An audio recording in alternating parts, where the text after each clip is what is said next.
Hello, good morning सभी friend को मेरा नमस्कार। मेरे फेसबुक पेज में आपको स्वागत है। देखिए मेरा बेटा आज 5 बेंच पे बैठ रहा है। ये गौपुर पुरुबारी सेंट जोसेफ स्कूल है। मैं थोड़ा उस स्कूल का आर्ट देखिए, कितना अच्छा आर्ट किया है स्कूल पे बच्चों को दिखाने के लिए। अभी मेरा बेटा केजी में है, वही नर्सरी में न्यू एडमिशन हुआ है।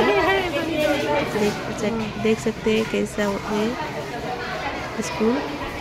आर्ट इतना अच्छा करके रख दिया है।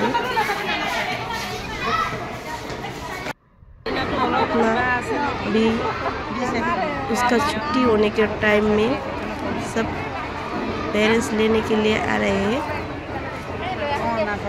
देख सकते हैं सेंट जोसेफ का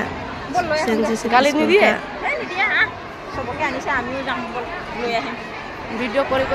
आपको अच्छे लगे तो लाइक सब्सक्राइब कर दें।